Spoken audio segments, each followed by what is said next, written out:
इकाइयाँ 660 मेगावाट की, यानी कि 1320 मेगावाट का पावर स्टेशन, वो आज पूरी तरह से स्टेबलाइज्ड है। डिमांड करने के बाद हमने जो शुरू की ट्रबल्स होती हैं, इनसे आपको ये बताते हुए अत्यंत हर्ष है कि आज की तारीख में जब पावर की डिमांड बहुत ही हाई लेवल पे चल रही है, हम लोग करीब 100% PLF, 98% PLF की तरह नित्य प्रति डेली का उत्पादन हमारी क्षमता रहती है, जो उत्तर प्रदेश के करीब 80% शेयर को समर्पित है और बाकी का विभिन्न राज्यों को, नॉर्थ इंडिया के राज्यों को जाता है। न सिर्फ हम पावर प्रोड्यूस कर रहे हैं, पावर प्रोड्यूस करने के साथ साथ हम ये पूरा ध्यान रख रहे हैं कि हमारे आसपास के जो क्षेत्र हैं उसका विकास, उसकी आवश्यकताएं, चाहे वो सड़क के माध्यम से हो, चाहे वो जल के माध्यम से हो, चाहे वो स्किल डेवलपमेंट हो, चाहे वो और भी कोई भी रोजगार संबंधित हो, हम सभी का पूरा ध्यान रखते हुए सबको साथ लेके आगे चल रहे हैं। सबका साथ सबका विकास। उसके अलावा जो एनवायरनमेंट के बारे में आप जानेंगे तो आपको ये जानकर बड़ा हर्ष होगा, हम लोगों ने अपने जो कोल के बेस्ड पावर स्टेशन से हम लोग जब ऊर्जा का उत्पादन करते हैं तो उसके जो फ्लू गैस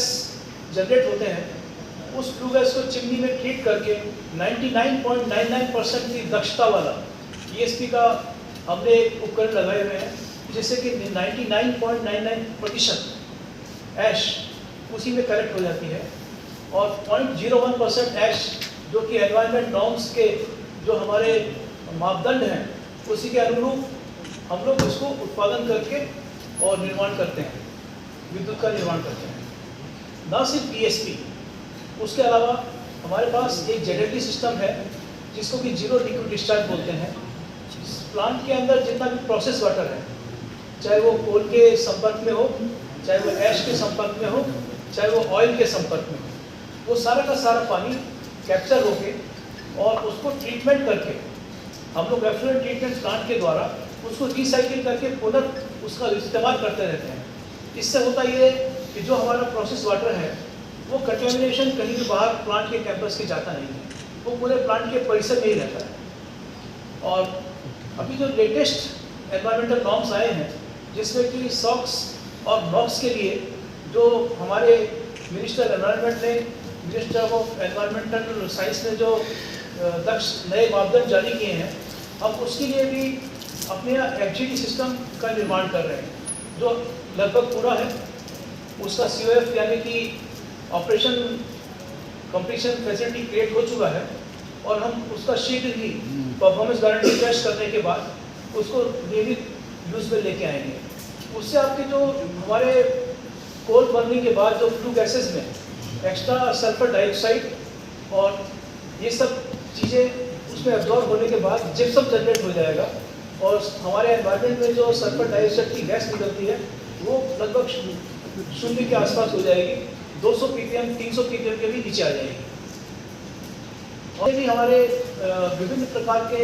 हम लोग टेस्टिंग शेड्यूल मेंटेन करते हैं जिससे कि हवा का, जमीन का, एनवायरनमेंट का पूरा ध्यान रखा जाता है और उसके सारा मंथली चेकिंग रिपोर्ट रहती है हमारे पास। इन सब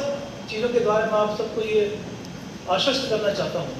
कि NTPC का पावर स्टेशन, मेगा ऊर्जा का पावर स्टेशन जो कि एक संयुक्त उपक्रम है NTPC और विद्युत उत्पादन निगम का, ये अपनी सामाजिक जिम्मेदारी और एनवायरनमेंट के प्रति जिम्मेदारी के प्रति पूरी तरह जागरूक है और विद्युत उत्पादन से भी अधिक एनवायरनमेंट और सोशल रेस्पॉन्सिबिलिटी यानी कि नैतिक सामाजिक दायित्व, इन दोनों का पूरी तरह से अपना जो कमिटमेंट है, हमारा जो उसमें सहभागिता और हमारा जो कमिटमेंट है, हम उसके प्रति पूरी तरह जागरूक और समर्पित हैं।